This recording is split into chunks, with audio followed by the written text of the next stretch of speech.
Good morning. Hello, everyone. Thanks for hanging out on a Sunday when most of your flights are probably leaving. So, again, thank you so much for attending our annual conference. As we gather here today for the closing session of the 2024 Child Life Conference, I am inspired by all the energy and passion that each of you bring to learning and sharing of ideas and experiences, which ultimately strengthens the field of child life. What an incredible journey it has been. During the opening reception, I spent some time at the ACLP booth chatting with attendees. Shout out to Amy, she was talking with me over there.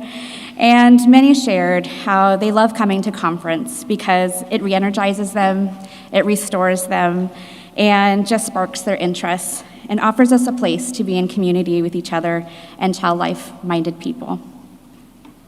This truly is the essence of our annual conference. Over the past few days, we have come together to share knowledge and learn from our incredible lineup of speakers who explored various topics, from the integration of technology in child life practice to the importance of cultural humility and diversity. We have engaged in thought-provoking discussions and created meaningful connections with colleagues who understand and share our passion and hope for the future. Beyond the wealth of knowledge and expertise shared, what truly sets this conference apart is how the spirit of collaboration and camaraderie are embodied in every interaction. Here, we are more than just professionals. We are a community bound by the togetherness of a common purpose: to make a positive impact through the psychosocial care we provide to diverse communities of children and families. But our journey does not end here. As we return to our workplaces and learning spaces to continue our day-to-day responsibilities, let us carry forward the knowledge and inspiration gained at this year's conference. Let us be bold in our pursuit of excellence, innovative in our approaches to care, and remain unwavering in our commitment to the advocacy for child life and psychosocial needs of children and families. I would like to take a moment to express my sincerest appreciation to all those who have contributed to the success of this year's conference. Our speakers who dedicated their time and expertise, all the amazing sponsors and exhibitors, our conference program committee, the board, and you, our attendees. So much dedication and passion went into making this event possible, and it is truly an honor to have been a part of it. Please join me in expressing our gratitude to all those who made this possible.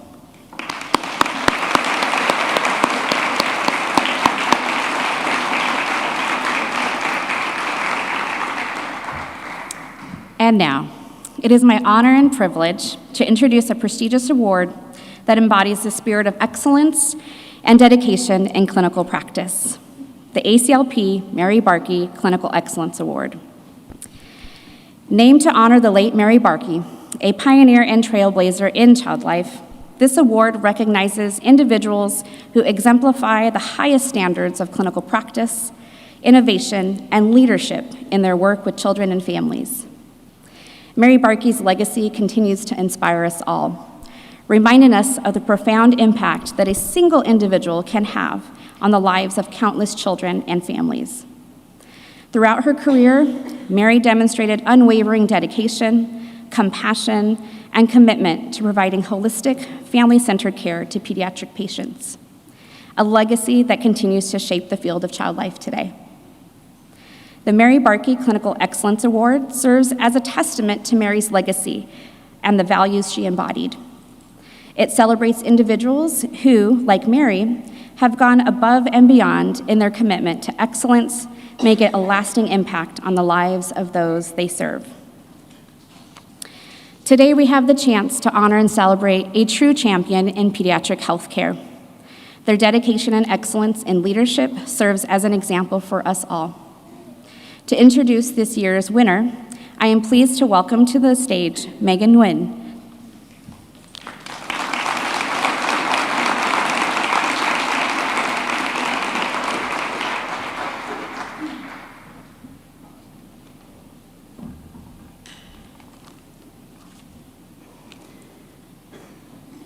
Consistent, patient, passionate, authentic, persevering, loyal, leader, friend, work wife, status quo challenger, barrier breaker, trailblazer. These are but a few of the phrases that Julia's coworkers gave when asked how to best describe her. To put it simply, Julia Mendoza is an incredible child life specialist and human being.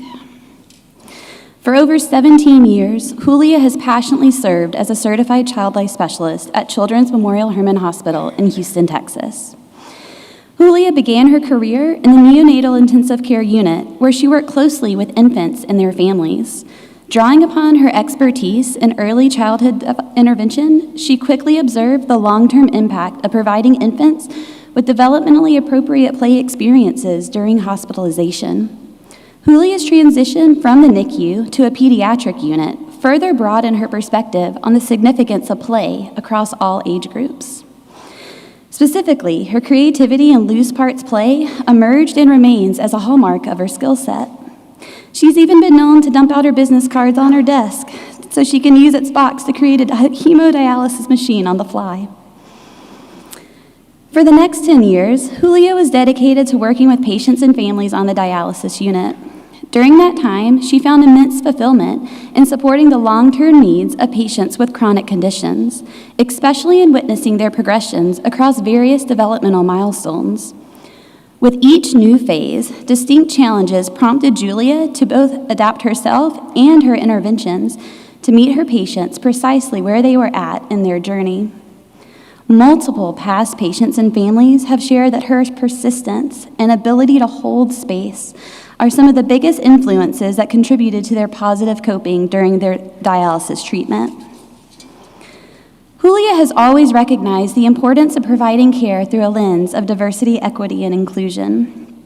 As a student, Julia saw the value of child life while bearing witness to the gaping disparity in care experienced by non-English speaking families during hospitalization. Hi, Sloan. Although Julia did not have plans to leave her work on the dialysis unit, she could not ignore the passion that she felt for directly supporting patients and families in their own language. When a position opened within her Child Life team, Julia approached leadership with an innovative vision to restructure the position to directly address the needs of Spanish-speaking patients and families. Julia has now spent the last 2 years providing child life services to Spanish-speaking families across the pediatric hospital. She has embraced her newfound role and successfully built strong relationships spanning multiple units and devised streamlined processes, all culminating in the establishment of an integrated and valued position. In addition to her clinical role, Julia fulfills multiple other roles, embodying her commitment to teamwork. Staff members frequently turn to Julia as a source of support and inspiration, drawn to her collaborative approach rather than just relying on her years of seniority. Julia has served as a student coordinator for more than 15 years, influencing the clinical training of more than 40 students. 3 of those students were presenters at this year's conference. Julia also represents the Child Life in the hospital's Disparity of Healthcare Work Group, offering her expertise as a Mexican-American child life specialist to guide discussions and inform priorities alongside hospital leaders. When asked about the source of her enduring passion for her work, Julia attributes it to her unwavering sense of curiosity. Reflecting on her journey, she shared, "We all go through waves of finding our identity, who we are, and what role we want to play. Something about me, I'm always wanting to learn. You can ride those waves if you allow space for those feelings, process with others, and continue to look for that spark that comes from curiosity." Julia, your work defines clinical excellence. I am so honored to work with you, learn from you, and am beyond proud of you. Your tireless dedication, unwavering passion, and exceptional commitment to delivering the top-tier child life services have earned you this prestigious award. As a testament to the impact you have made on the lives of others, I hope you enjoy this heartfelt video. Hi, Julia. I wanted to congratulate you on this incredible award. I'm so proud of you. I knew all those years ago as an intern that your unwavering calmness and gentle spirit would touch so many children and families. I'm honored to have been at the very start of your career. I know you will continue to do amazing things in the field of child life. Congratulations, and I'm so proud of you. Julia, 25 to 30 seconds is not enough time to say all the wonderful things about you that I would like to. I was so glad I hired you, so glad you stayed with us. You made us a better department, you made me a better director, and it was an absolute pleasure to work with you throughout all those years. Congratulations and enjoy. Julia, congrats on winning this well-deserved award. I am in awe of your clinical insight, your humility, grace, and that creative, sparkly brain of yours. You have made such a profound impact on my clinical journey. Our patients and families are so lucky to have you as their advocate. You are a wonderful, bright light to the field of child life. Julia, congratulations on this really special award. We here in Pediatric Oncology are so proud of you. We are so thankful for the gift that you are to our patients and to us. You are so intuitive and so knowledgeable and just so great with our patients. And it's just been such an honor to see you grow. Both of us starting at Herman around the same time, and to see you here now is just so amazing. So congratulations, keep up the good work. Hi, Julia. I just wanted to say congratulations. I'm so proud of you. Thank you for being an amazing internship supervisor when I was at Memorial Hermann. I could not be the specialist I am today without you, and I'm so thankful for your kindness, your patience, and your ability to create such a calm environment for me while I was a student. Congratulations.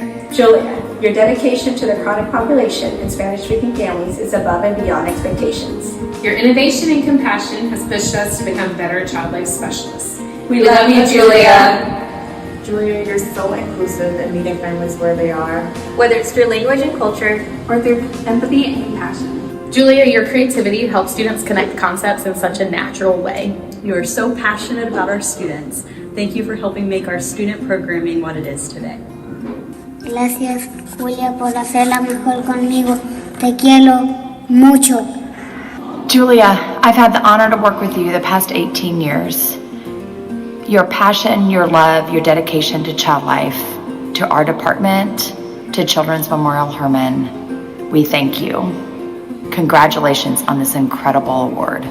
Hey sister, congratulations on your award for all your hard work and dedication in many years as a child life specialist. Congratulations again. Enjoy your night. Bye. Hija, te quiero felicitar por tus grandes logros. Estoy orgullosa de ti. Te quiero decir que eres una gran persona, que vales mucho y que siempre he estado orgullosísima de ti. Bendiciones, mi hija. Dios te bendiga. Te quiero mucho. I love you. Buenos días, amor, solo para felicitarte por tu logro, tu trabajo. Te deseo mucha felicidad y te lo mereces. Congratulations,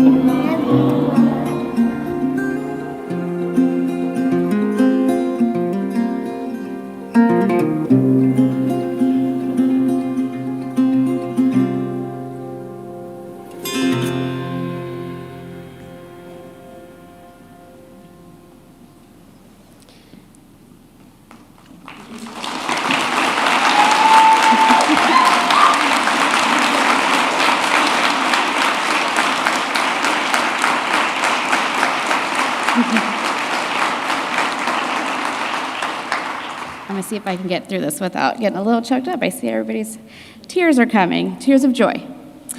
It is truly inspiring to witness the strong mentorship and advocacy that Julia has brought to her daily work, especially when being a champion for those whose primary language is not English, and for patients and families from populations experiencing health inequities. I remember serving on an ACLP task force with Julia years ago, And her kindness, compassion, and advocacy for both patients and aspiring professionals were just as strong then as they are today. Recently, when I had a student in my program who was looking for mentors who shared the same cultural and ethnic heritage, I reached out to Julia, and without hesitation, she immediately offered her time and guidance. Before I invite her to the stage, I would also like to note that Julia is the first Latina recipient of this award.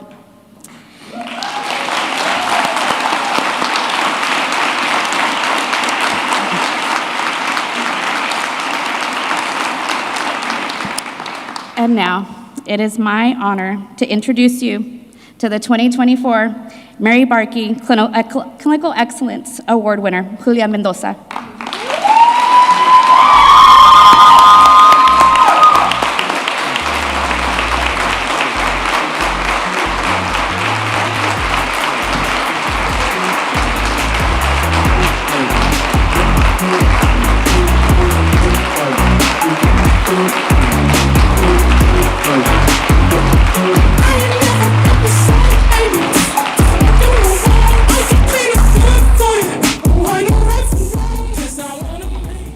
I told myself I didn't want to cry, and that is a common theme of me, so I'm very proud of all of this. It is with great honor to be this year's recipient of the Mary Barkey Clinical Excellence Award. A few months ago, when Alicia Saavedra called to congratulate me, I was genuinely surprised and speechless. Immediately, the feeling of imposter syndrome came over me. That's been really hard. For weeks, I continued to reflect on all that I had achieved throughout my 17 years as a child life specialist. Naturally, I reviewed in detail, of course, curious me, the criteria for this award. So not only was I proud and honored to have been nominated by my peers, but also to have been selected by the awards committee and the board of directors as this year's recipient. As a student coordinator, having recently reviewed many qualified applications, I can truly empathize with how difficult of a decision it must have been to narrow it down to one. So to those who were nominated, I commend you all for the excellent work you continue to provide, not only to the child life profession, but also to your patients and their families. Over these past few weeks, I have embraced the impact I have brought not only to my profession, but to the community I serve. I am truly thankful for my family, who's currently watching me right now on Facebook Live. My Hispanic heritage, my faith, my friends, my peers, my coworkers, my leaders, my past child life students, my current and past patients and their families, as they have all helped shape me into the child life specialist I am now. Thank you.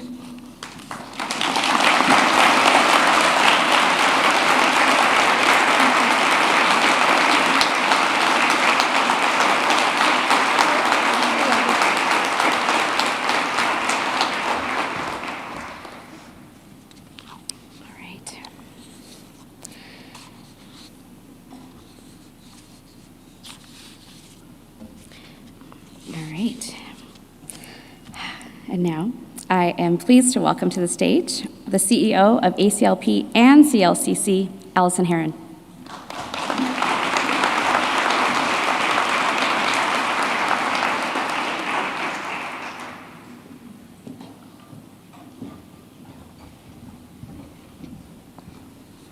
Congratulations again, Julia, on your well-deserved recognition. I encourage each and every one of you, if you know someone, if yourself inspires you and consider yourself also for the 2025 Mary Barkey Clinical Excellence Award. The nominations will be due this August.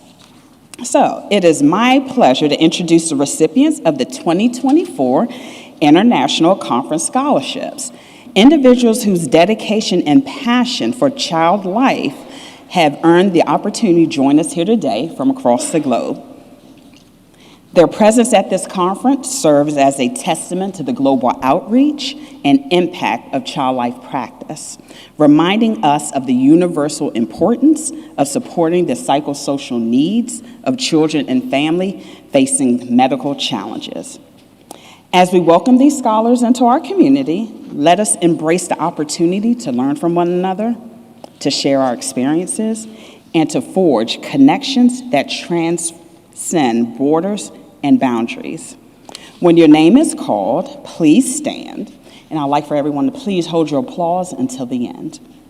This year's winners are Amish Fatima from Pakistan. Hold your applause just real quick. Efeoluwa Edioti from Nigeria. Minu Wadawa from Australia. Sushma Gopalan from India. Swati Sheth Mehta from India. Jody Cannell from Australia. Victoria Hector from Australia. And Yuni E from China. Please join me in congratulating this year's winners.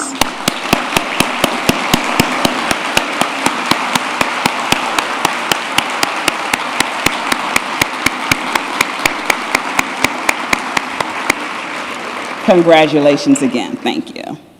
And now I'd like to turn it back over to Alicia Saavedra to share her final farewell as our ACLP Board of Directors President.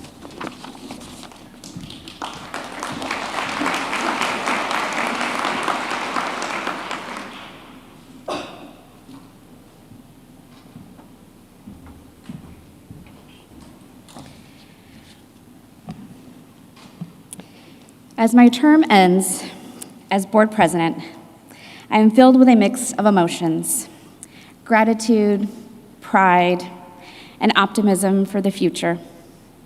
Serving as your president over the past year has been one of the greatest honors and privileges of my career.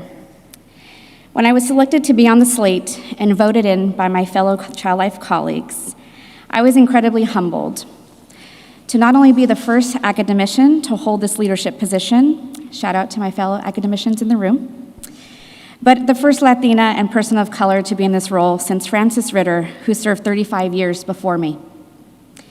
I am deeply grateful for the opportunity to have led our organization during such a pivotal time. As I reflect on this past year, I am struck by the incredible progress and accomplishments we have achieved. Last year, when I took the stage and the gavel was handed over to me, I shared a quote that strongly resonated with me. Japanese writer Ryunosuke Satoru once said, "Individually we are one drop, but together we are an ocean." I still firmly believe that today. Despite the challenges posed by the staffing crisis and pathway to the profession, the board has continued to have strategic discussions and implement plans to allocate resources to achieve specific objectives.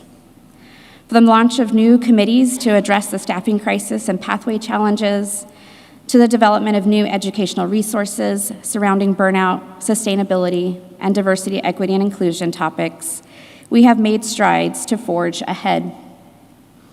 And despite being faced with immense challenges, the Child Life community has come together with their collective efforts to get curious about how they can move the needle and directly address concerns in their own workplaces.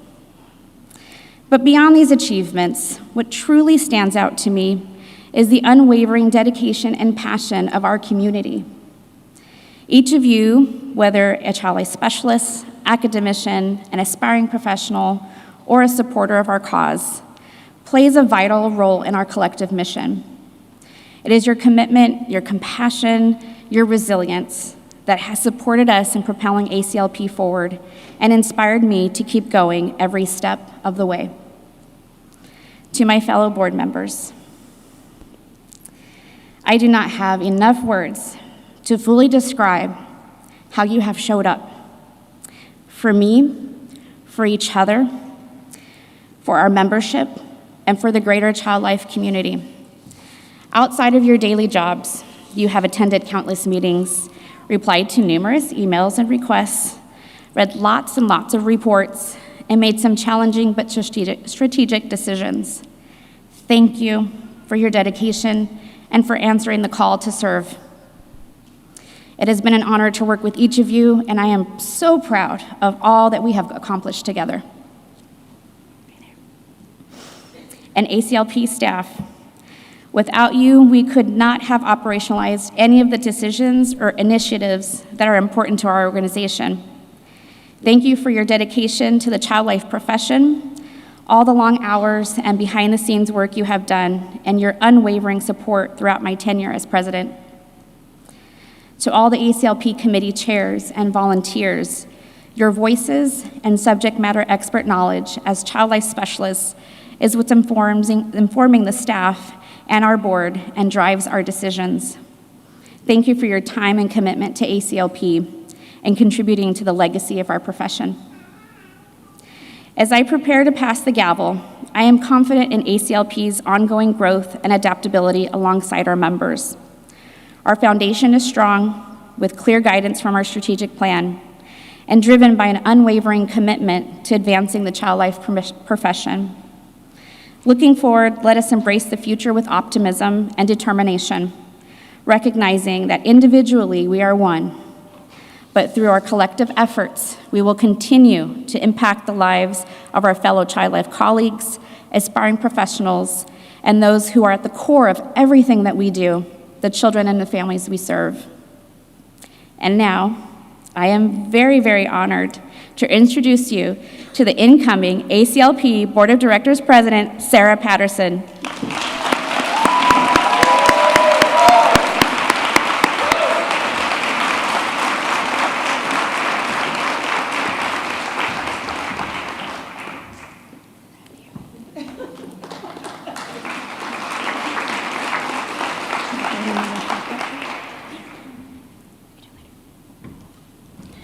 Wow, thank you. As I stand before you today, I'm very humbled and grateful to assume the role of board president next year. As we've noticed today, there are many firsts, thank you, Julia, in leadership, and many have served before me. I feel like I'm literally standing on the shoulders of giants. It's such an honor to be the first Canadian academic, so I want to shout out my Canadians in the room. So I'm the first Canadian academic to serve as president, but I have many Canadians who have elevated me to be here today. And now I feel like I have the freedom to cry thanks to Megan and Julia. In the last 10 days, I encountered what feels like the biggest loss of my life, insurmountable. But I decided to come to conference because this week I was able to engage with the child life community, talking with people I've known forever, talking to people I met recently, and then talking to people I had never met before. This was very exciting for me, and I just want to thank the community for embracing me so closely this week, lifting me up with kindness, compassion, and really, I feel more inspired than ever to serve. Okay. Usually I'm really funny, so I'm not being so funny right now. Moving forward, I want to tap into this community. So 32 years ago this weekend was my first Child Life Conference. And yes, I was about this high, okay? I had the privilege to watch this profession grow over the last 32 years.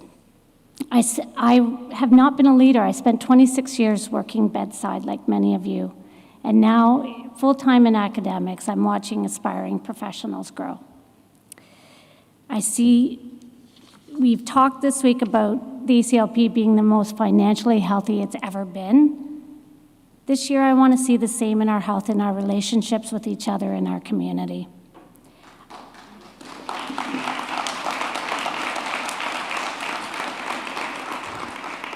I want to acknowledge this has been a really tough year for board, for staff, and for child life specialists. But we cannot spend our time and resources in engaging in tasks that do not move us forward. I want to reiterate how small and mighty, how really small the ACLP staff team is. And I also want to reiterate thank you to everyone here and all the volunteers. Yeah. Thank you. This is what drives the ACLP. We need to understand that the staff has association expertise and they drive what we decide. So it's the child life specialists who are doing the work and making the decisions. And I think that needs to be clear. I'll go on forever if you let me, sorry. I want to express my heartfelt appreciation to all of you for allowing me to have this responsibility. It's an honor to lead this organization, and with a profound sense of responsibility and dedication, I am aware of the challenges and opportunities that lie ahead. As your incoming board president, I want to assure you that addressing these challenges is the top of my priority. And if you know me, I do get stuff done. But perhaps most importantly, I want to emphasize that I am here to listen to your concerns, your ideas, and your aspirations for the future of the profession. This may be only one opportunity that you actually get to meet me in person, but I want you to know that your voices are crucial in shaping the direction of our organization, and I am committed to fostering an inclusive and collaborative environment where every member feels heard, valued, and empowered to contribute. And if you know me at all, you're getting to know me now, this is authentic. I love to chat with people, and I love to hear what you're doing. Every single ACLP member and child life specialist brings a unique perspective, expertise, and passion to our collective mission. And it's through this collaboration and collective efforts that we will continue to drive positive change. Thank you for trusting this Canuck. My dad would have been proud that I could have come here and did that, so I appreciate it. I'm excited and honored to embark on this journey with you, and I look forward to the incredible things we will accomplish together in the incoming year. Okay, now on to bigger and better things than me. You don't want to hear me all day. At this time, I want to introduce you to the new ACLP board members. President-elect Elena Brewer, Secretary Rebecca Myers, Directors Catherine Bennett and Nicole Gandolfo, Canadian Liaison Emily Sinnott, and the CLC Liaison Tony Kroll. Please join me in welcoming all our new ACLP board members.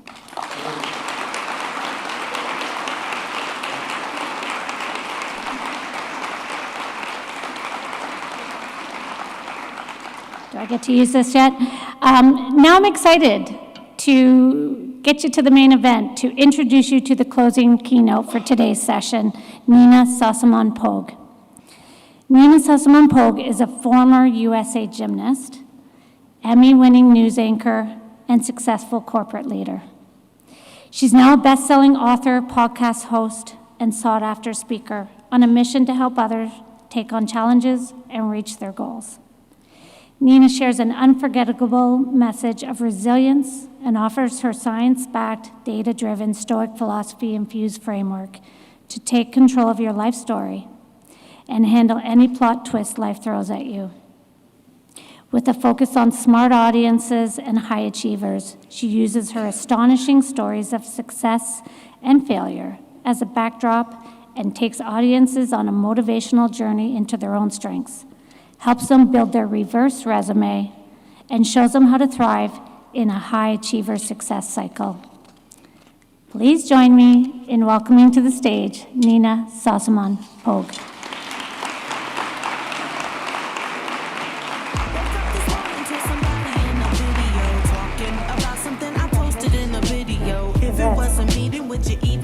Hi, everyone. I feel like I'm jumping into all of this already in motion because you guys have been at this for a few days and you've been learning new things and sharing new ideas, and you're about to leave here and go take those new ideas and these new things back out into the world and do amazing things. So we're going to do like this kid, like this kid, and hold on, and try to enjoy the spin and take what we've learned here back out into the world with a smile on our face.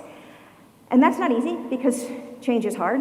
The world's changing really quickly. I'm sure you've learned in some of these sessions that you've been to how much things are changing and new things you need to do. We have to figure out how to handle all that. We have to keep adapting. We have this global connectivity, and it's constant. So today what we're going to do is we're going to check in on how we're feeling about all that change and all of the adapting that we're doing. And then we're going to flex some mental muscles. And then I'm going to hand you some tools and strategies so when you leave here, you can go back and be the awesome people that you are and do the work that you're doing and survive it on your own mental health and all intact. All right, so that's the plan as the world is spinning really fast. But first, we're going to slow it down. We're going to start. Wait, I'm missing a slide. We're going to start here. We're going to start here at the Angel Oak in Charleston, South Carolina. I don't know if you've ever been to South Carolina, but the Angel Oak is 400 to 500 years old. It's this massive tree. Massive. It's 28 feet around. Like you could park a car behind it and you couldn't see it. I went to a ballet. This isn't too far from my house in Charleston. I went to a ballet and they did the whole ballet out in front of it and then all the dancers hid behind it. So the Angel Oak has been there and adapting and growing in this same spot through wars and hurricanes and all of the floods and famines and things. Think of what this tree has seen. It has been there for all of those years, and it has adapted and grown. And sometimes when I stand in front of it, it's hard to imagine how big it is. It's bigger than this ballroom. You could plant this tree in the middle of a hockey. Anybody know hockey? You could plant it in the middle of a hockey rink, and it would shade off the entire hockey rink. Anybody play tennis? You could plant it in the middle of a tennis court. And then it would shade that court, and you could put a tennis court on one side of it and the other. That's how big this tree is. Got it? So when I stand in front of this tree, I'm in awe at the awesomeness of this tree. I'm in awe because at some point, hundreds of years ago, this tree was a seed in a field with probably thousands of other seeds. How did this one seed become this? How did this one seed become this awesome, amazing thing? You've been doing this. You've been this seed all these years. You've been adapting and growing and surviving everything that the world's thrown at you. You were that hero in your story and other people's story. But this adapting and growing is constant. Is it a special seed? No, it just figured out how to dig down and get the soil. It figured out how to bend its branches and get to the sunshine. It adapted and grew and became what it is today. And it continues to adapt and grow because there's no stopping. It is stressful to be awesome. You guys know that. You're adapting and growing. It's stressful to keep changing. So the reason that is because we don't like change. We're going to start today with a story. Why we don't like change as humans. And some of you may know this. Anybody know the Semmelweis reflex? I figure a few of you may know. This is a fun story.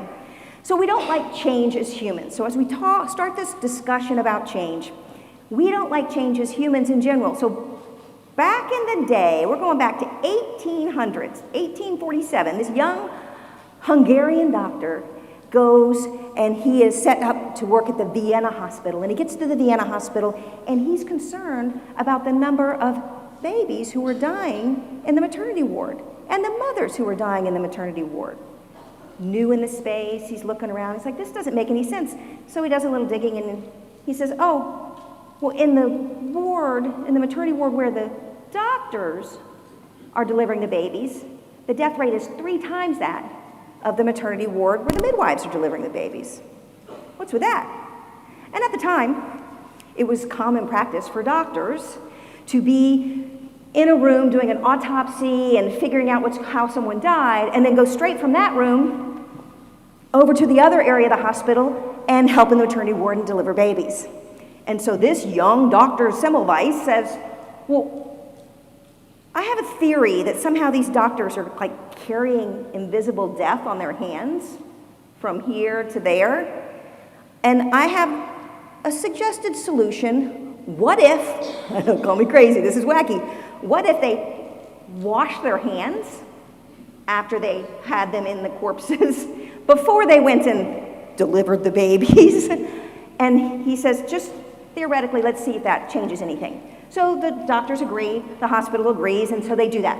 And they start having the doctors wash their hands, the death rate goes down, everybody's like, wow, amazing, death rate's dropping, people are living. But the hospital at the time and the medical community at the time dismisses his concept and his ideas, laughs at him, shuns him, calls him ridiculous, because they think it's a ridiculous notion that gentlemen, which doctors were in the day, gentlemen could carry death on their hands That was a ridiculous notion, and they fired him, shunned him, got him out of the hospital, got him out of the system because they didn't want to do that differently. They were offended, quite frankly.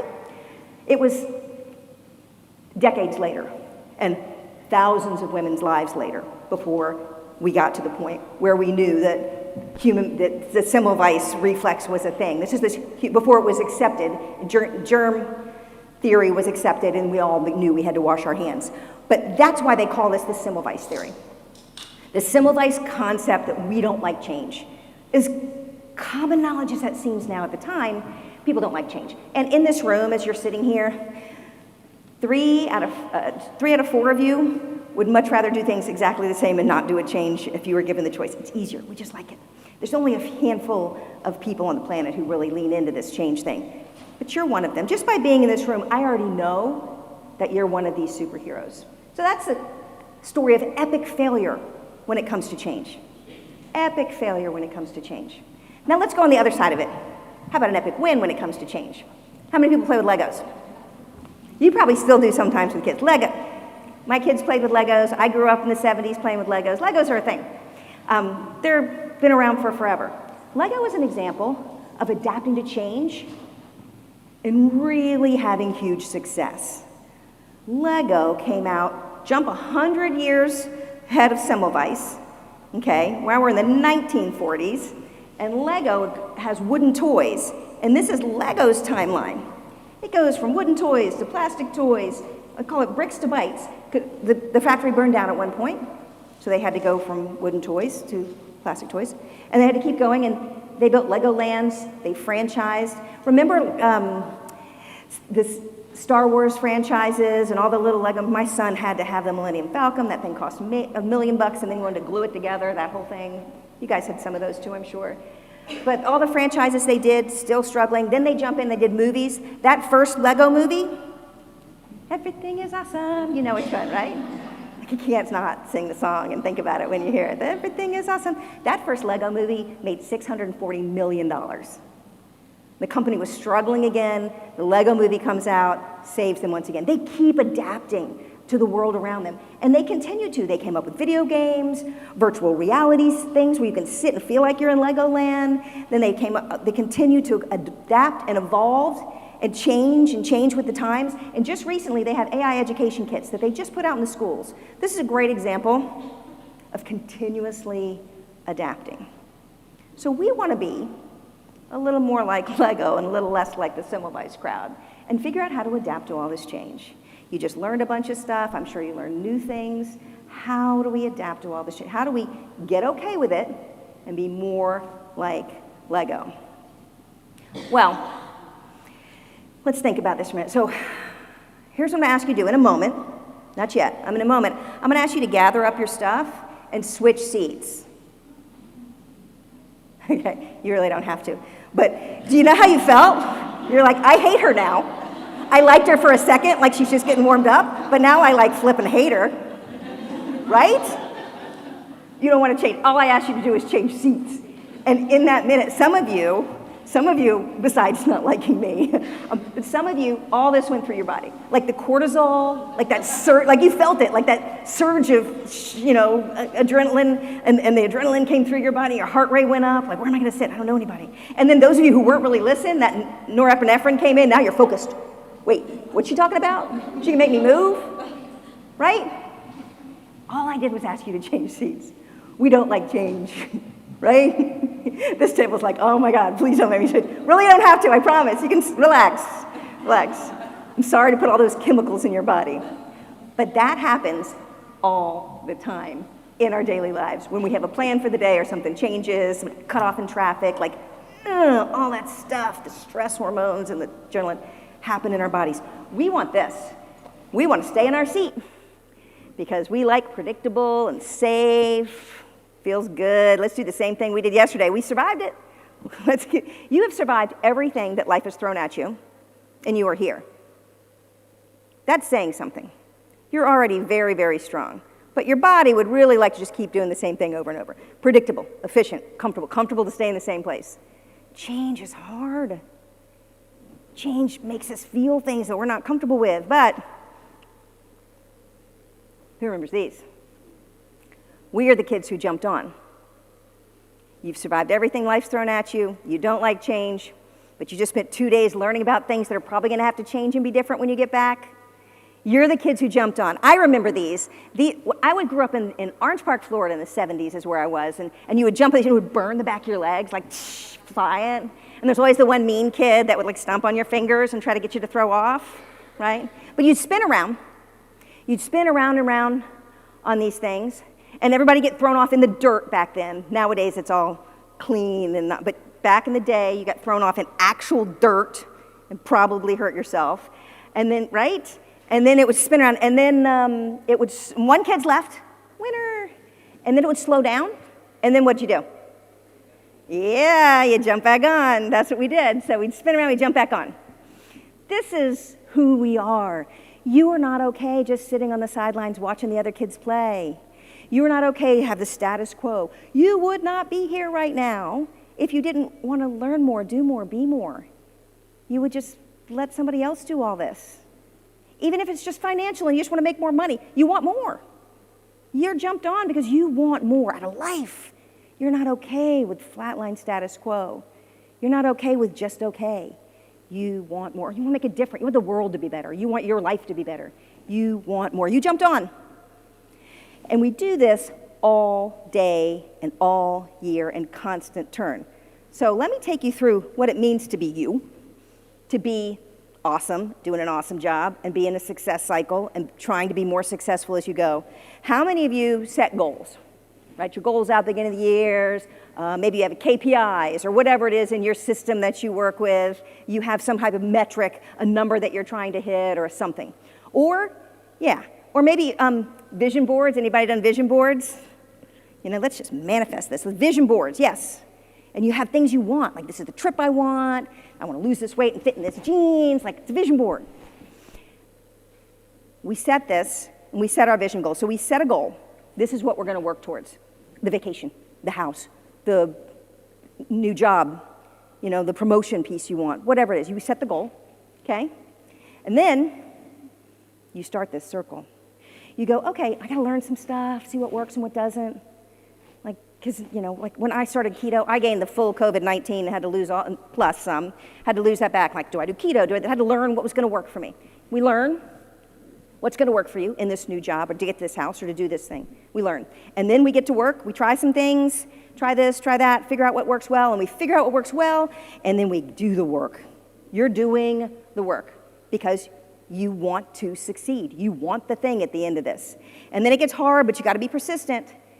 Because you're that guy. Persistence is important. You're the person who's going to get this, so you're being persistent because you want the thing. And then towards the very end, it gets really hard, like when you want to give up. So you got to have a little grit. Stick with it. You want to have the grit. I'm sticking with this thing. And then you push on through, and you succeed. You achieve the thing. Woohoo! You got the vacation. You got the raise. You did the thing. You lost weight. Woo! Yay, you! Then what? Yeah, you set a new goal. And you go, around again, dogs. You jump back on the merry-go-round. It is constant because we want more. We want more. We want to do more. We want to be smarter and better, and we want to make the world better. We want to help the people that we're helping. You have to be the hero in your own story, and you're being the hero in all these other people's stories, and it is constant adapting and learning and growing. It's a lot, and it's very stressful. So what if we could just get to where we could take what we learned here and not feel like this.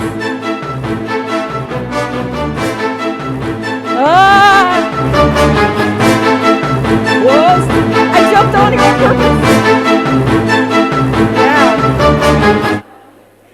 What if we could just be that? Like, we jump in like, whoa, I'm doing a thing. And like, whoa, I'm so scared. This is really, but then we get like, I got it. Wait, this could be kind of fun. It's exciting doing new things. I think I'm not going to die. Yeah. How do we get to this? How do we be a little happier with the fact that we jumped into this hard thing that we're doing? We want to be this girl. She's so stinking cute. Some of you might have seen that on TikTok, but the one on TikTok has a lot of curse words in it, so I just put some music behind it.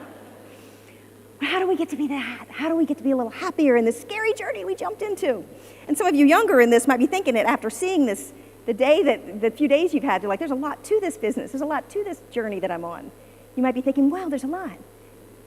We do this. Life is full of the ups and downs, so it's going to have these highs. You're going to get the vacation, do the thing, get the promotion. You already passed a test or did some training to get to where you are now. You didn't get here without working, and you got there and you had a high. But then life is also full of lows, like stuff that goes wrong, and you got to work your way through it, or a new thing that's handed to you. You got to figure it out, or something that happens within your facility, or someone you work with leaves. Like it's stuff you got to work with. So you're going to have these highs and lows. And do you see how that looked kind of like an echocardiogram when I put it up there? You see that? Y'all work in hospitals. You totally see that. Okay, that's not on accident. That's not an accident. This is what life is. It's these ups and downs. You want it to be ups. You don't want it to be flatline. That'd be bad. We already decided you're not flatline people. We already know you jumped on. So you wanted to have the ups and downs, and you wanted to keep going. Things are going to happen. You're going to have highs, you're going to have lows. And the highs and lows I call thises. This, oh, I got this thing. And the, this, how do I deal with this? How do I get through this? How do I cope with this? We have to figure out how to get to the highs and lows and get back. And this is what life looks like, and nobody gets a pass. Everybody's life looks like this. You heard all of my things that I've done. My life looks like this too. Everybody has all different types of thises. This is what I call any adversity. So switch your brain to whatever thing you're dealing with, it's this. Now, let's decide together that thises can come in all sizes. Some are really big and some are not so big. So a big this, capital T, capital H, capital I, capital S, big this, all caps, that's something that takes your life in a whole new direction. That is, you are going down, you big plans, and you're going down a road, and you get married. That's the plan. Nobody plans to be divorced. A divorce is a big this. Like, life's not going to be the same on the other side of it. You have a death in the family. Life's going to be different on the other side of it. You have a medical diagnosis. You work with this with people all the time.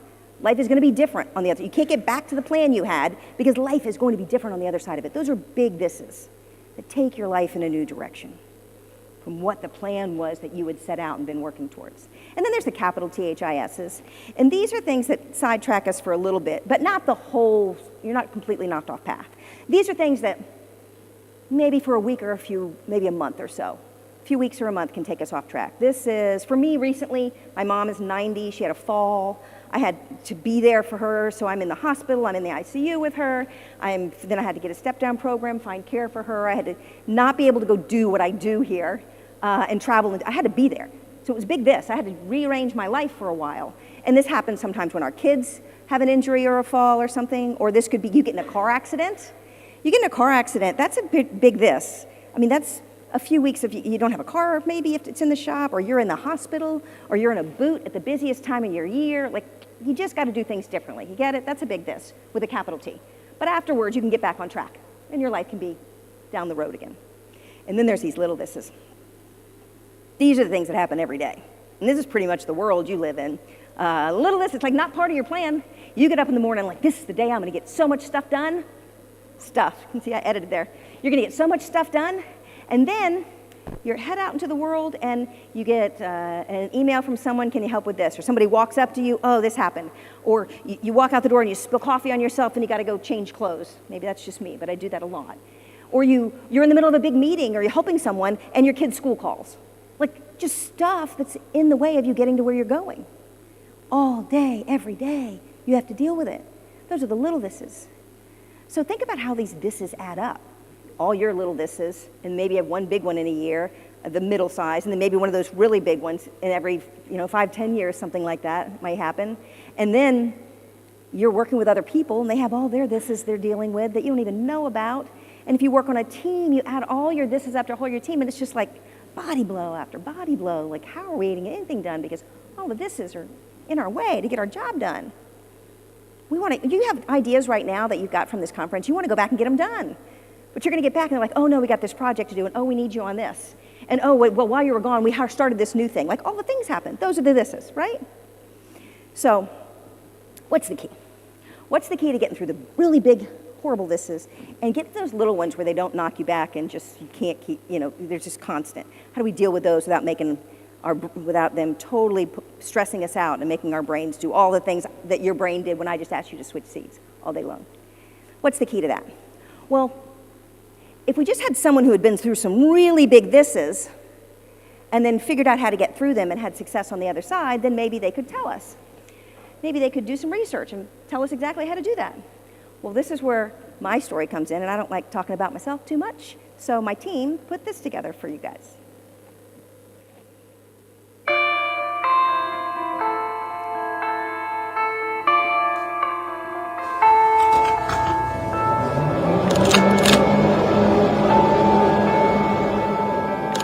From an early age, it was clear Nina would compete in gymnastics at a high level. At 13, she left her home and family in Florida to train full-time at an Olympic training center near D.C. Gymnastics was all Nina did, or wanted to do. She trained 6 to 8 hours a day. Her hard work paid off, landing her a spot on the USA gymnastics team. She traveled the world, competing in Japan, Hungary, Germany, appearing on magazine covers as an Olympic hopeful, along with Bart Connor and Mary Lou Retton. But it was not meant to be. Nina did not make the '84 Olympic team.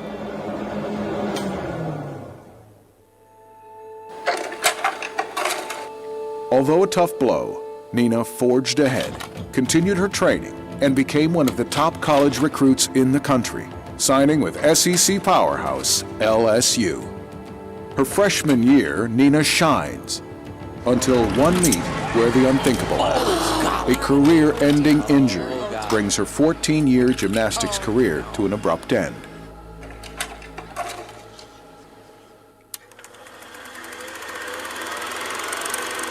Nina switches gears, discovers a new passion, broadcast journalism, landing a news reporter job in Baton Rouge, and then hired away by the NBC station in Charleston, South Carolina. Good evening, everyone. I'm Russ McCaskey. And I'm Nina Sossman. Thanks for joining us. It's here Nina becomes an award-winning investigative reporter and news anchor, voted Charleston's favorite news anchor 7 years in a row, and is blindsided when she's an unexpected casualty of budget cuts.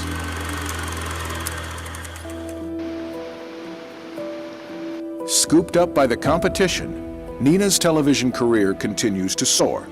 She wins the Emmy for Best Newscaster in the Southeast. 15 years into her TV career, she's at the top of her game. Join me now. Also in Charleston County. Approached by the CEO of a fast-tracked tech startup, Nina was offered a job she couldn't turn down. She immerses herself in a brand new industry, reaching even higher levels of success. She's promoted to vice president as the company experiences explosive growth, leads marketing and communications during the company's highly successful IPO, and after 12 years on the leadership team, leaves to do this. To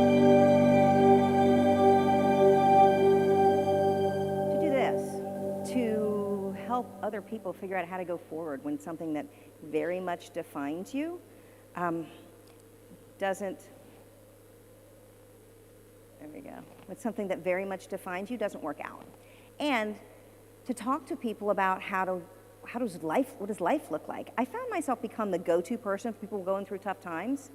And so I had to go back and look at my life and go, well, I know I'm telling people things that help, but I didn't know exactly what it was. Like one time I had a neighbor knock on my door, and he was standing there and he had 2 beers in his hand in a suburban neighborhood.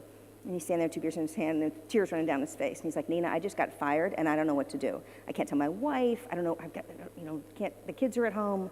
Can you help me? I was like, absolutely. Come on in. Came in. We went through the house. We sat on the end of the dock, and I told him things, and I knew I was helping, and it all worked out. He did great. We worked on what to say. We worked on path forward, and he was fine. Another time, I had a young woman schedule a sync with me on my calendar, and I had about 250 people that reported to me, or with me, or however you put that. We had an upside-down org chart, so they reported down to me. This woman scheduled a sync on my calendar. She wasn't one of my people, and I sit in this little glass room, she booked on my calendar, and I'm sitting in the little glass corporate room, and she has her back to the glass, and she has tears in her eyes, and her husband had died, and she just didn't want to go on. She's like, I don't know what to do. Nina, can you help me? I'm like, I'm not in HR, but I shared, here's what I know. Here's books I've read, things I've done, the way I think, the way I've gotten through tough times. Let me share that with you. So I became this person. And so I went back and I'm like, let me look back at my life and see how I got here, and let me figure out a path forward for other people so I can do this more than one-on-one. I have 3 grown kids. I'm like, what if I get, what if I die and I'm not there to help them? Let me put it all together so I can give them something. And so I went back and looked at my life. Here, we'll look at this. We'll focus on this one over here. So I usually like to stand underneath it, but I can't stand under this. But I'm here, right here, in my 50s. If each one of those dots is 10 years, and this is my lifetime timeline. So I'm here in my 50s, and I'm an author, and I wrote a book, and if I back up my life and go, what did I accomplish? So you saw I did the TV thing, and then I won an Emmy, woo, big highest, one of those big thises, and I go back a little further. I had all those years on television as a reporter, go back a little further, and I loved being a journalist, and then I went to college, and I got out of school, and I was an athlete. That was a big part of my life, and before that, I made the U.S. team, yay me. And then before that, I was this 7-year-old little gymnast, just dreaming of the Olympics. So this, when I look backwards, is my accolade. This is what you see on LinkedIn. This is my resume. This is my resume. This does not make me who I am. This is my resume. I had to take my life back from there and walk it forward again. We'll look at this one now.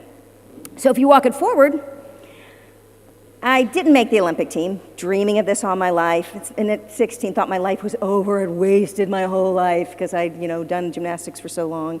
Thought life was over. Was really embarrassed to go back to my high school, full of shame around my friends and my family because I hadn't made it. I bombed the trials. It just wasn't meant to be that year.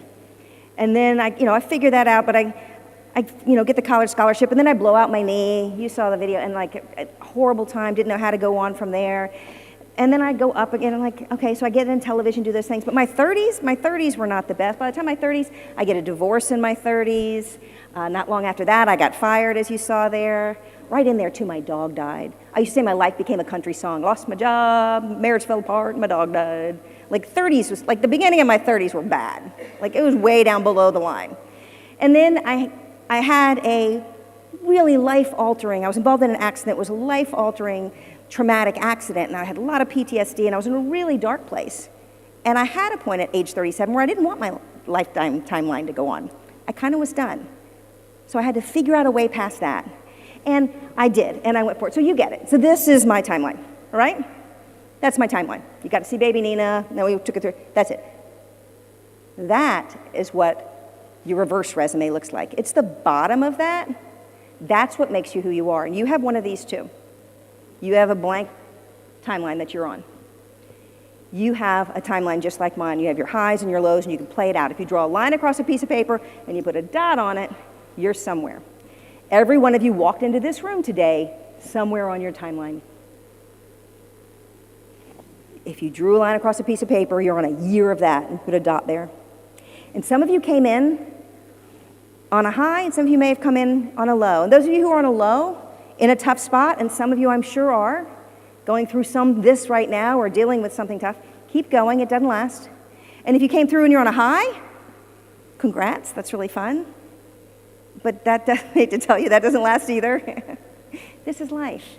It's this up and down. We're going to continue to have these ups and downs. This is what your life looks like. This is what my life looks like. And this is how change and resilience comes into play, because we have to keep adapting and changing. Nobody gets past. So that's the key. The key, I'm like, okay, so I figured that piece out, and the key is a little bit of a lot of things. I started off in my journey trying to put this in writing and give something to you.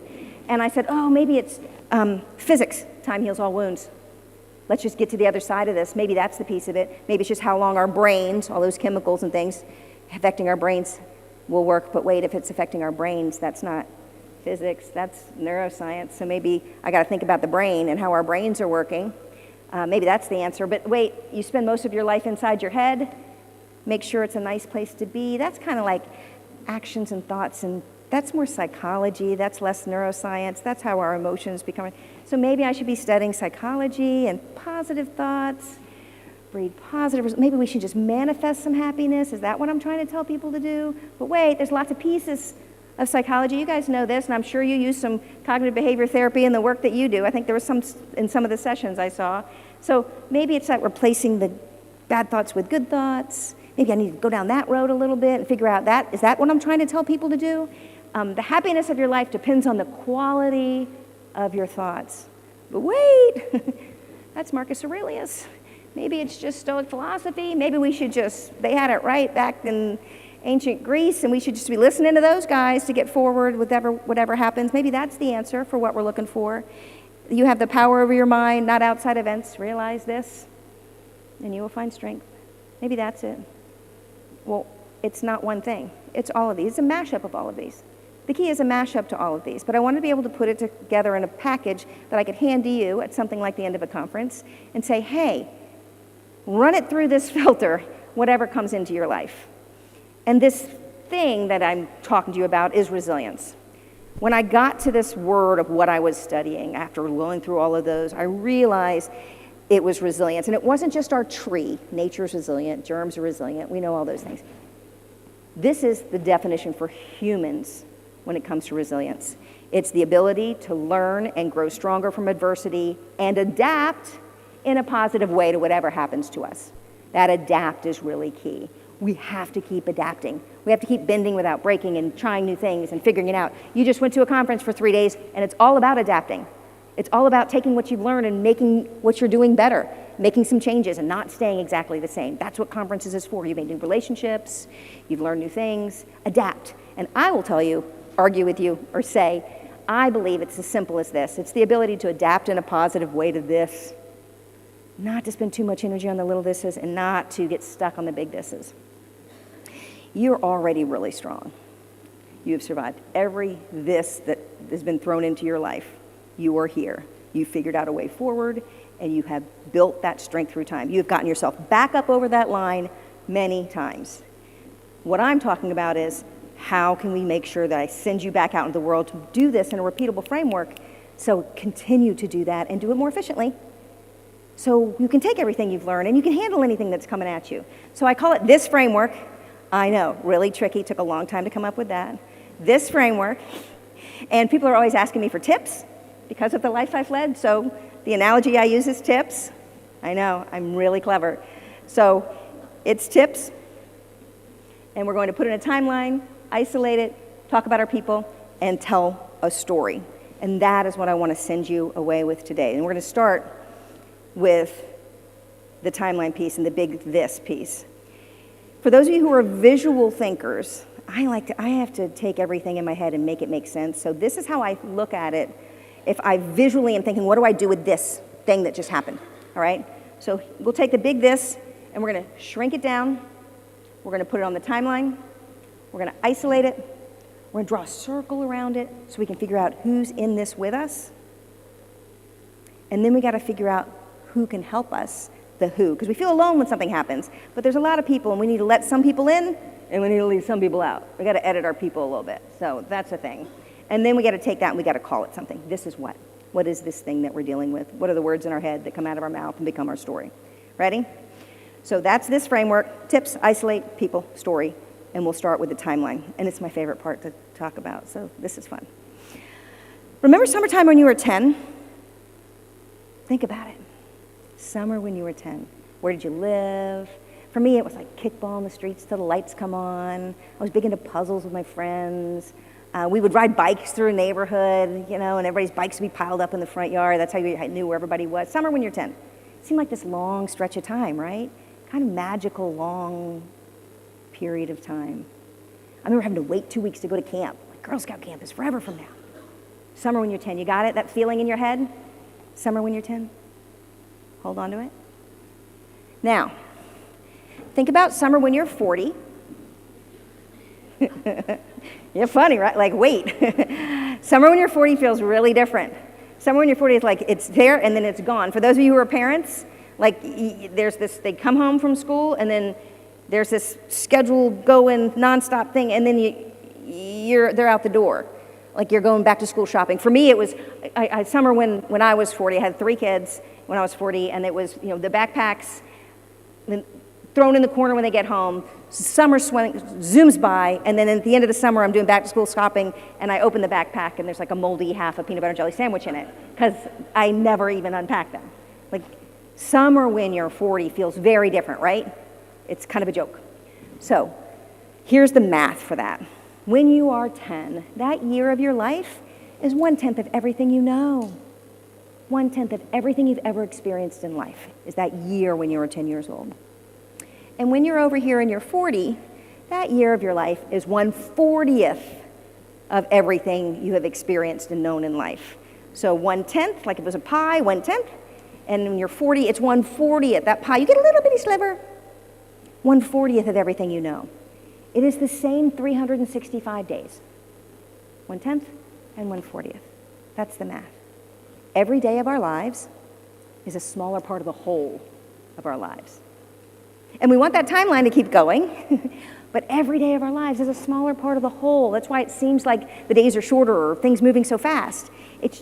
We want to keep lifing, but it does seem like it's moving really quickly.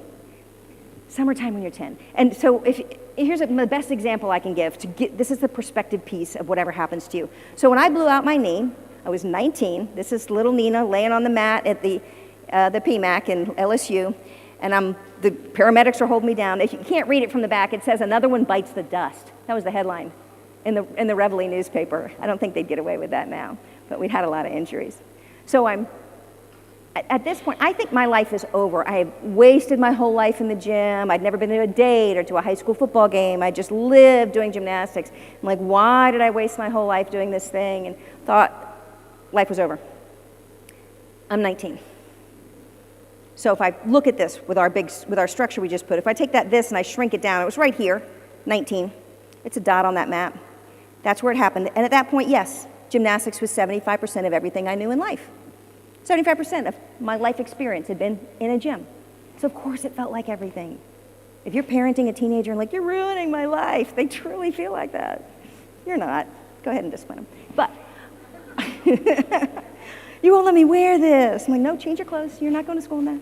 You're ruining my life. But when I lost my sport, it was 75% of what I knew.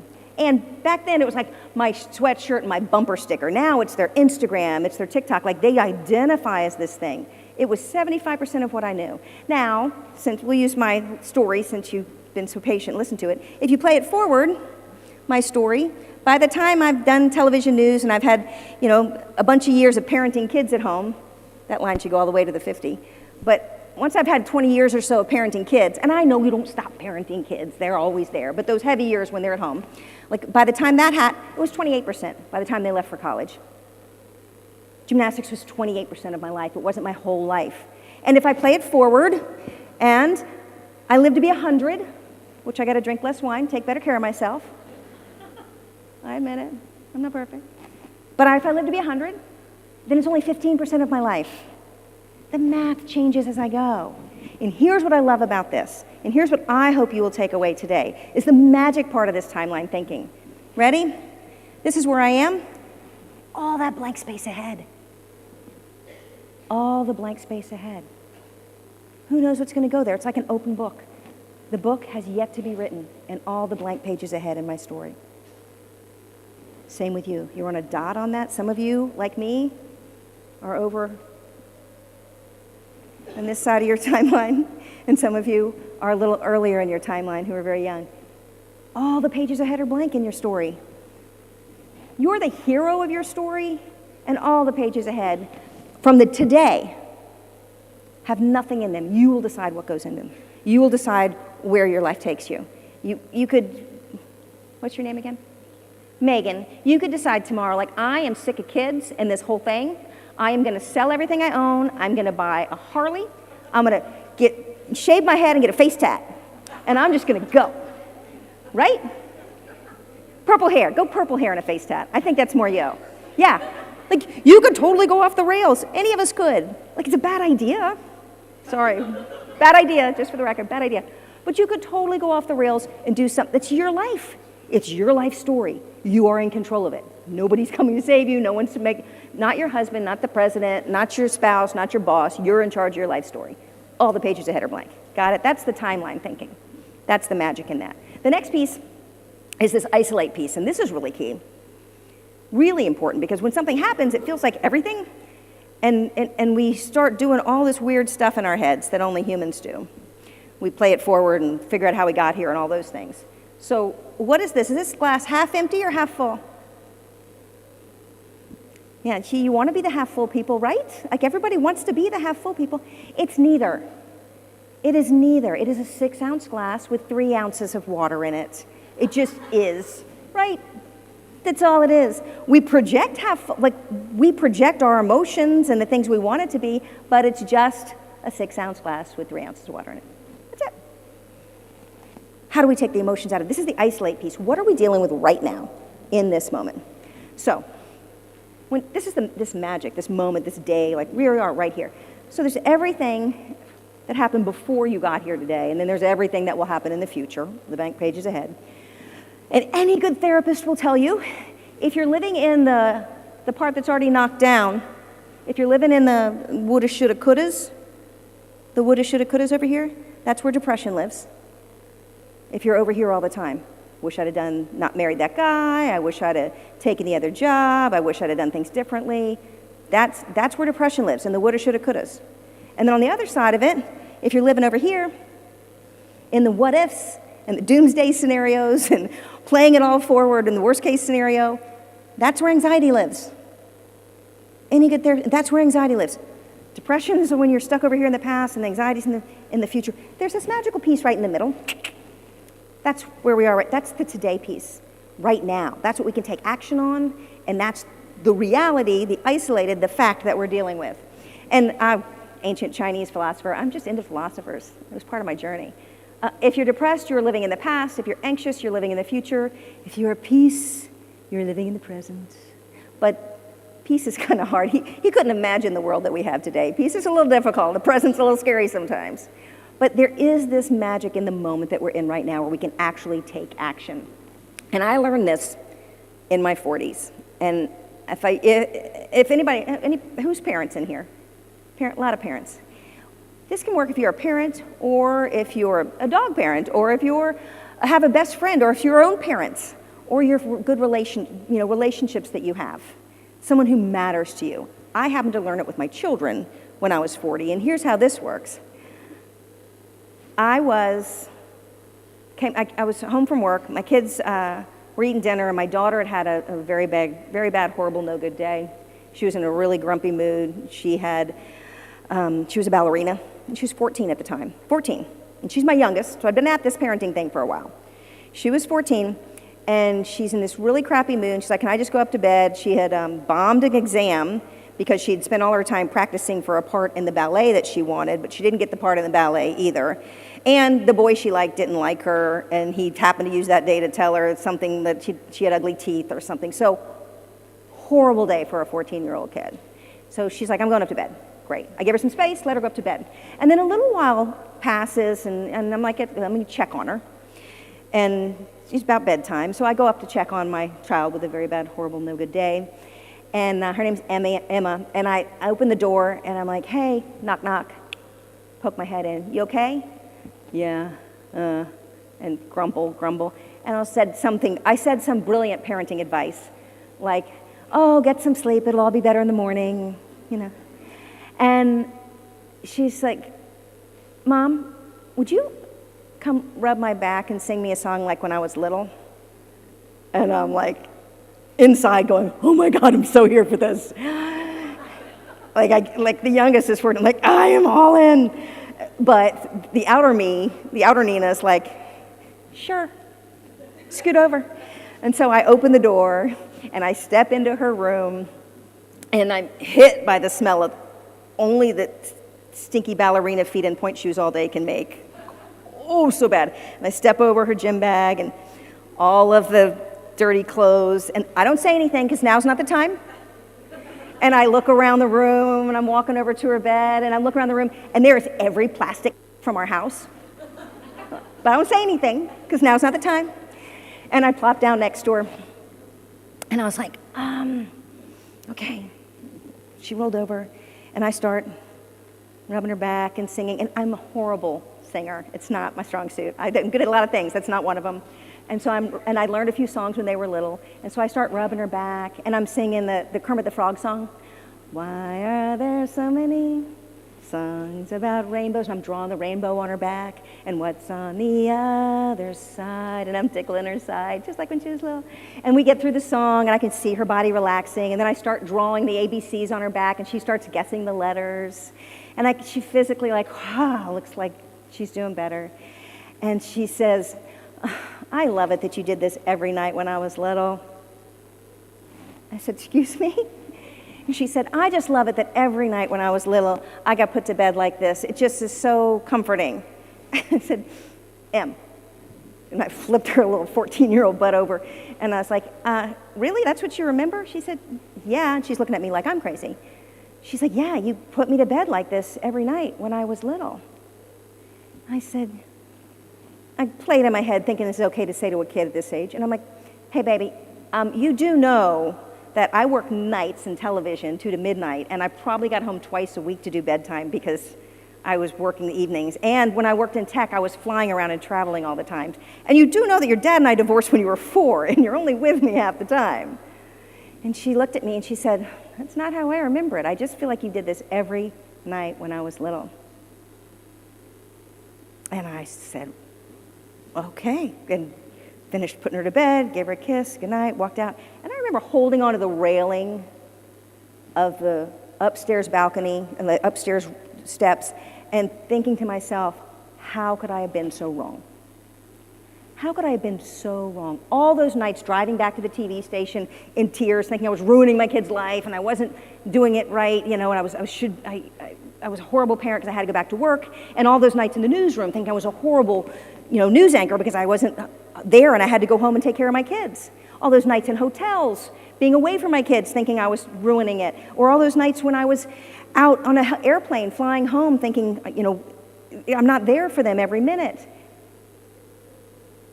I realized then, I was 40, and I'll tell you now as I'm standing here, it's not before, after, all those, I'm ruining this and all this, they're going to be horrible in the end. It's what you do in the moment. What you do makes memories, not what you don't do. What you do in the moment is what matters. What you do in the moment is what moves you forward, creates your story, creates success. What you do in the moment. All the energy I'd spent driving back and thinking and beating myself because I wasn't everything to everybody was wasted energy, all those little thises. And then all the time thinking my children were going to be a mess because I wasn't there every minute. My son's 3rd year med school, married to a cute Cuban girl that's going to have beautiful babies, and I just couldn't be happier. My other son's in the Air Force. They survived. I wasn't there every minute. It's not about everything that you don't do. It's about what you do in that moment and the moments that matter. That moments that matter piece, that isolate piece is really important.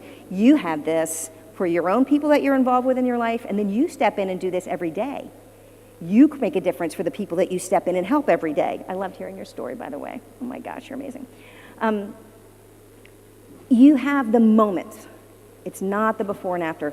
Doing the right thing in that moment, that is how we also move forward and we successfully handle our mental health and we take care of ourselves. That's what matters. Oops, what happened there? So you got it? That's the isolate piece. So now we put it in the timeline, fits right there, and we've isolated just what's actually happening. And now we got to figure out what people are in it with us, because not everybody gets to stay. When something happens, somebody's helping and somebody's hurting. Who is helping and who is hurting? You could make a list of all the people in your life right now, and you could put them each in a category. You're like, yep, I'm editing some of those people out. We have to, when something happens, look at what that looks like. It is your story, and you're going to decide what happens in the blank pages ahead, and you're going to decide who goes into those pages with you.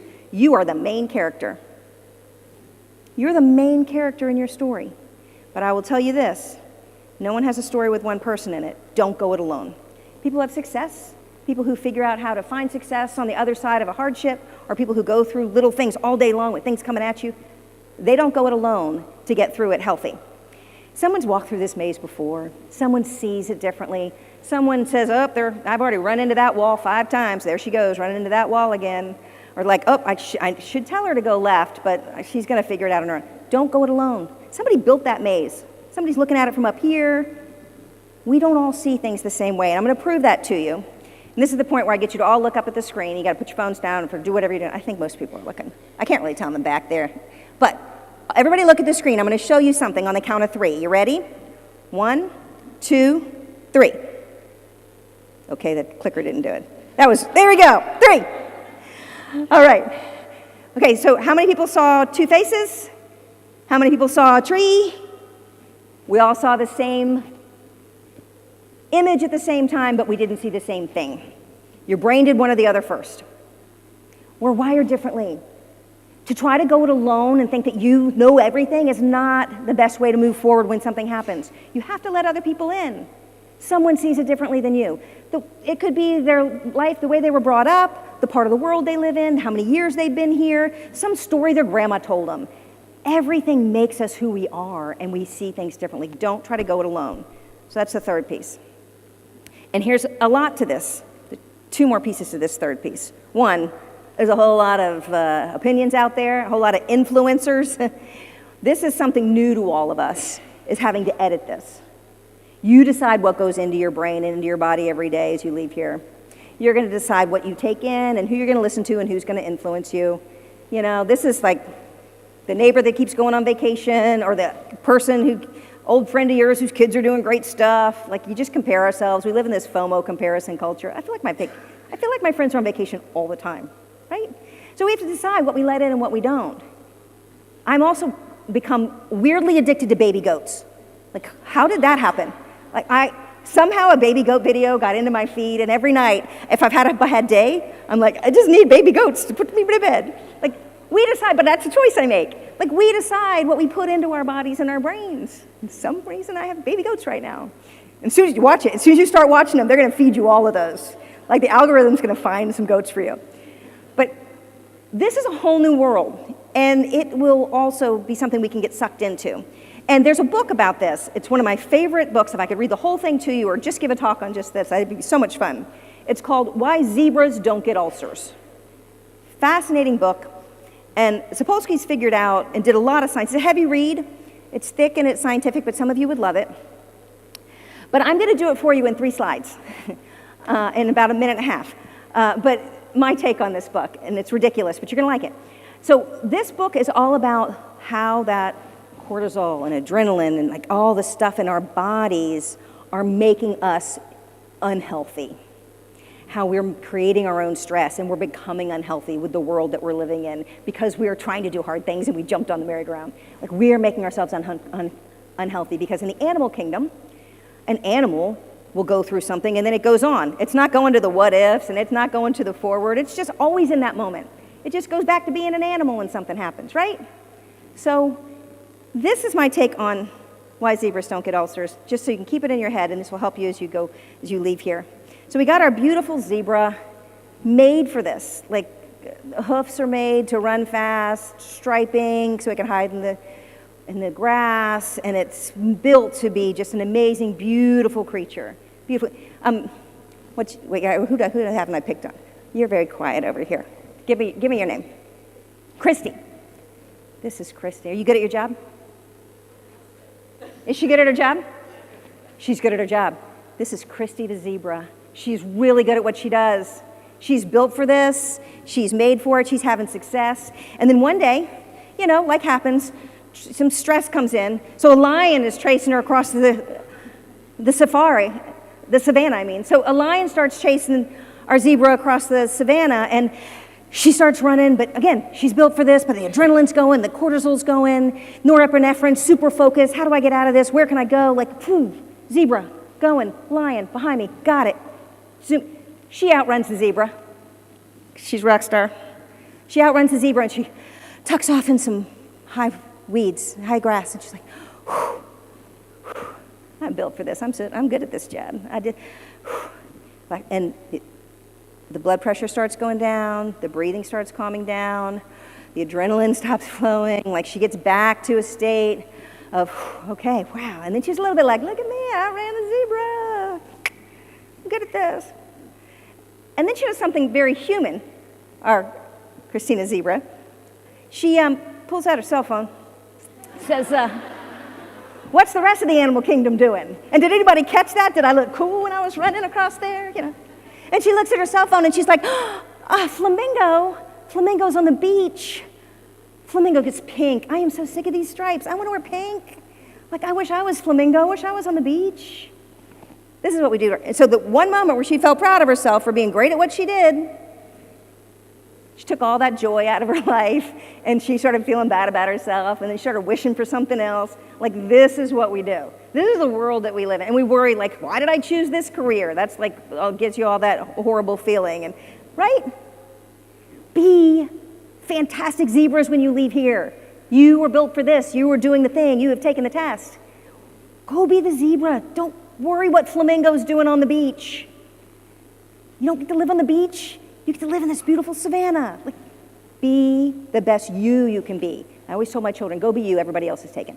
Okay, that's the people part. Okay, we're done peopling for a minute. Last piece is the story. The story is, what are you calling this? The story is the words in our head that come out of our mouth that become our story. So we're good at this sometimes, but not so much. We're not great at this. We are marginal at best. And I'll put myself in the same category. We have a hard time with the words in our head. We're pretty tough on ourselves, especially because I'm standing here in a group of women, and I know we do this because I have lots of friends who are women, and I love talking to women's groups, and we can agree we don't always say the nicest things to ourselves. We wouldn't talk to ourselves like we talk to other people. Like, do you think this woman just came home from a really hard day? Picture a hard day of what you're doing. It is bad. And she comes home grumpy, but now she's got to go be a parent to her own kid. Do you think she's saying, Mommy, why are you so grumpy? Why are you so grumpy? You think she's saying, oh, well, I'm an idiot, and I work with a bunch of idiots, and everything's ruined, and we're probably going to get fired, and we're probably going to have to cancel Christmas. No, nobody would talk to a child like that. I'm sure she would probably be saying something like, oh, well, Mommy's grumpy, but Mommy's smart, and she works with a lot of smart people, and we're going to figure this out. It's not like we have to cancel Christmas or anything. We have to talk to ourselves like we talk to children. We have to get better at it, and we have to work on this self-sabotaging language. And we will do this. These are the top ones. We overgeneralize. This always happens to me. I always get thrown into this, that big overgeneralize. We catastrophize. Everything's ruined. This is never going to work. That language, right? Never going to work. Everything's ruined. Or we jump to conclusions. Well, they haven't texted me back, so they must hate me.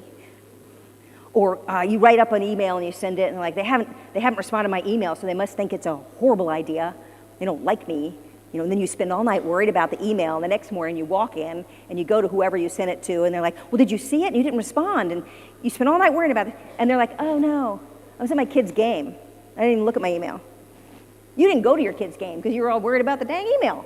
Like, this is that jumping to conclusions piece in our brain, not healthy, and we exaggerate. I got a million things to do today. I got 50 loads of laundry. Who's ever actually done 50 loads of laundry? Okay, that's impressive. Did you work at a laundromat?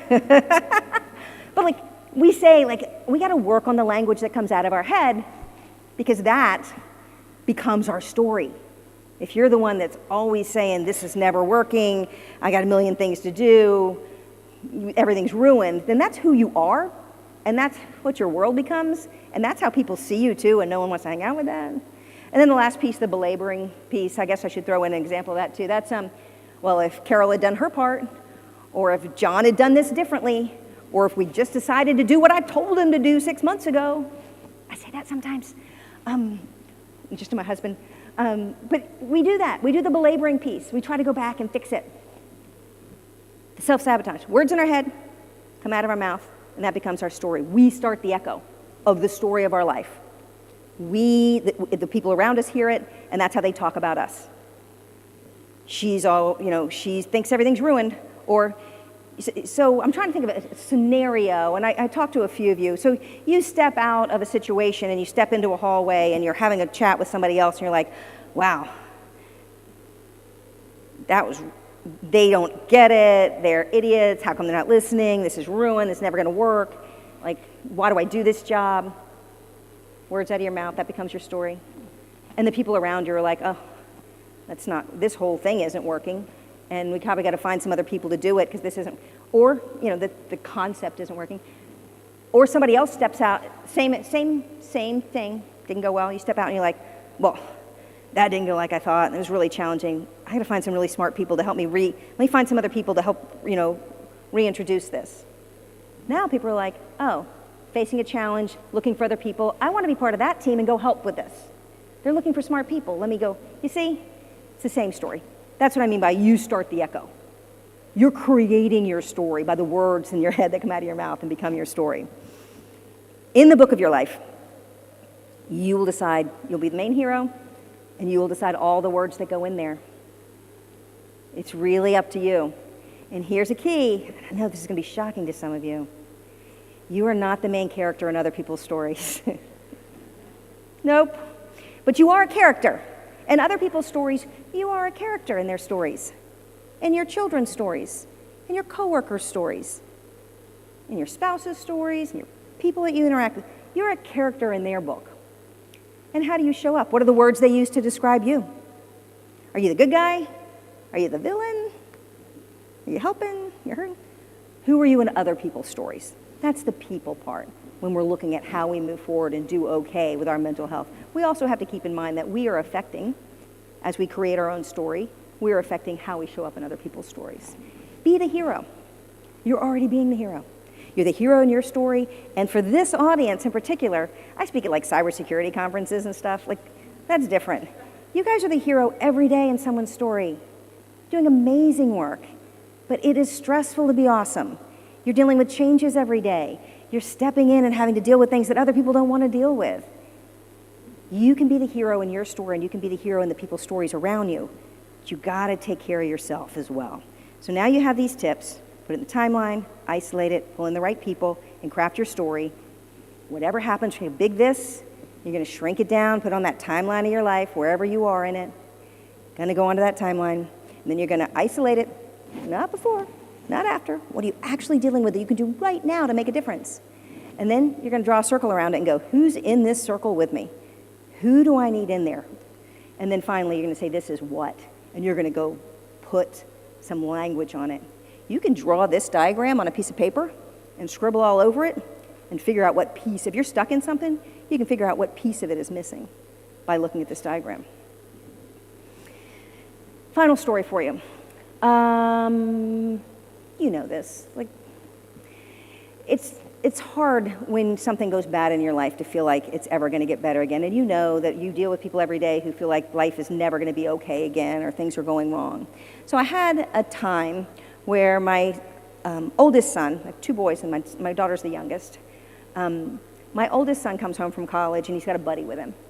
And his buddy had gotten wasted at a party and made a complete jerk of himself, and he had gotten so drunk and messed up he had passed out and fallen down some stairs, busted up his face, ended up in the emergency room, and he hadn't been to class in a week. And so they come home, and again, sitting on the end of the dock with this sandy-haired, big old goofy kid, and he looks like hell because his face is all bashed up. And he's like, I'm struggling. He's telling me about his story. And I said, hey. He's like, I can't go tell my parents because I'm ashamed, and I can't go back to class because everyone's going to laugh at me because I'm just embarrassed. So my life is ruined. I've ruined my life. I'm failing school. My friends don't like me. My parents are going to be mad. My life is ruined. He was in that really, really bad spot. And I looked at this sandy-haired kid, and I said, okay. It's really a bad spot. Let's take a minute here. Didn't you say you wanted to get a dog someday? And he's like, yeah. Now he's looking at me like I'm the one who's not making sense. I said, okay, I just remember you said you wanted to get a dog someday. And he said, yeah, I would like, someday to have a dog. I'm like, what kind of dog would you get? He said, I think I'd get a lab. I'd love to have a black lab. I was like, cool. A lab's a cool dog. What would you name it? He's like, I don't know, some people name, like Eric. I'm like, cool, Eric. I'm like, well, and I looked him right in the face and I said, when you and Eric are walking down the beach and Eric's playing in the surf 5 years from now, it's not going to feel like this. When you and Eric are running down the beach and playing, it's not going to feel like it feels right now. Life isn't ruined. You just screwed up and you're in a bad chapter. And it's not fun. Not fun to be in a bad chapter, but everybody has them. So we sat there and worked through it. And I did a lot of the things that I talked with you today, and he did fine. It's been more than 5 years now, and the kid's perfectly fine. He doesn't have a dog. He lives in New York, so he doesn't have a dog. But not yet. But I get it. He might someday. But that's just getting him out of his own head. When we get into a bad spot in this lifetime echocardiogram of life of ours, it's easy to feel like it's everything. But this is a bad chapter. It is not your whole life. I've been there. I've been so low I didn't want my timeline to go on. But it's just a bad chapter. Wrote a whole book on it now. It was a bad chapter 20 years ago. It wasn't my whole life. A bad day doesn't make a bad week. A bad week doesn't make a bad year. A bad year doesn't even make, or even 2 years doesn't make a bad lifetime. We go through tough things. Keep going. Keep moving forward. Keep doing something in the moment to move forward with your life. And we don't know how long our life's going to be. For women right now, 79. That's the expected life expectancy for women right now, 79. For men, it actually dropped in the last few years. It's only 73. We don't know how long we're going to be here. I chose this picture. I was just looking for a picture of a woman, and I look at her, and I'm like, I feel like she knows something I don't know. Like, that's why I chose her, because I felt like she was looking at me like, I know something you don't know. And then I looked at the name. In Shutterstock, I looked at the name of this image, and it was Portrait of Happiness. And I thought, wow, she is wiser than me. She knows something I don't know. I don't know how long we're all going to be here, but I want to be that wise someday. So I don't have all the answers for you today, but here's what I do know. I do know that I'm on a page in my book, and all the pages ahead are blank, and so are you. All your pages ahead are blank. You're going to decide what goes in them more than anybody else. And I also know that, like me, you jumped on. You jumped on, and you're doing the hard thing, and you're good at it, and you're going to get thrown off, and you're going to get back on. You jumped on. You're not okay with the status quo, so you're going to continue to be in the spin. And now I'm not sure about you, but I know me, that if I'm in this spin, I want to be like this kid. Whoa, whoa, whoa, whoa. I got this. I got this. I got this. I want to be this kid. I want to be this kid, and I want this for you as well. Go be this kid. Go keep doing the amazing things that you're doing. Figure it out. You got this. You were made for this. And I wish you all the success and the happiness in the world. Thank you for having me out.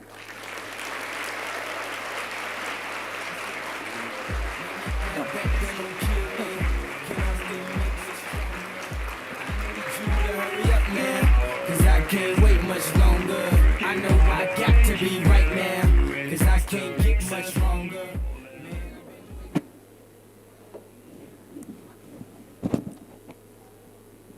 My mic's still on. You want mine? I'm really loud, but I don't know if I'm that loud. Thank you, Nina. That was really fun and inspirational. My name is Kelly Carroll, and I am here on behalf of Lauren McCann, who unfortunately could not be here with us this weekend, but she is the incoming conference planning chair for the 2025 ACLP National Conference. I'm excited to have the opportunity to share with you today an exclusive peek into the 2025 conference set to take place on May 22nd through the 25th in Los Angeles, California, which just happens to be where I live and work. So get ready to experience the glitz and the glamour of Hollywood, the cultural depth and richness of downtown LA, and the breathtaking beauty of California's coastline. It really is beautiful, and the weather is usually perfect. Los Angeles is not just a destination, it's an experience, and we can't wait to share it all with you. But it's not just the location or the weather that makes the 2025 Child Life Conference a must-attend event. We have another incredible lineup of speakers, sessions, and networking opportunities planned to ignite your passion and equip you with the tools and the insights you need. So let's get a sneak peek of what's in store for next year's conference.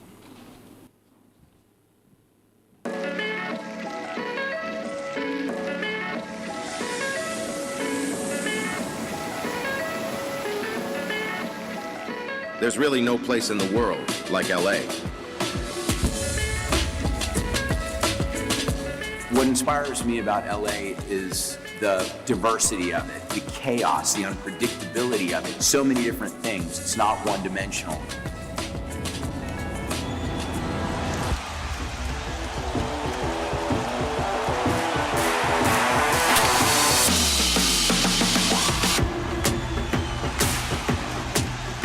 being in Los Angeles, it doesn't matter who you are, it doesn't matter what race, creed, or color that you are so welcomed in a city like this.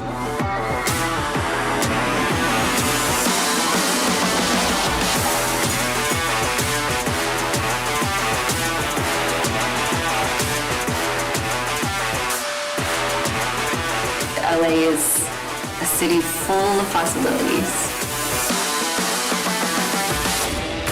There are a ton of great neighborhoods in LA. Venice, Santa Monica, Echo Park, Silver Lake. These were all so fun to explore. LA is always changing, always growing, and it's going to change even more over the next few years.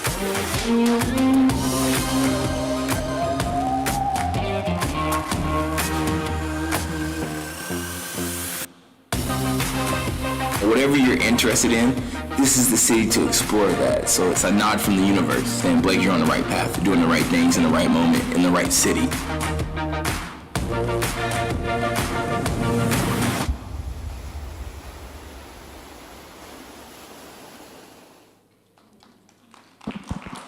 Thank you, Kelly. Okay, as we come to the end of the 2024 Child Life Conference, I am filled with a profound sense of gratitude, inspiration, and hope. Over the past few days, we have come together as a community to share knowledge, experiences, insights aimed at advancing the field, and what an incredible journey it has been. Together, we have explored new ideas, engaged in thought-provoking discussions, and forged meaningful connections that will undoubtedly have a lasting impact on our work and the lives of children and families you serve. But as we prepare to say goodbye and return to our respective corners of the world, let us not forget the lessons we've learned and the connections we have made, and again, the inspiration that we have gained from one another. Thank you all for your dedication, passion, and your unwavering commitment to our shared mission. Safe travels, and we look forward to seeing you all again in Los Angeles in May. Thank you.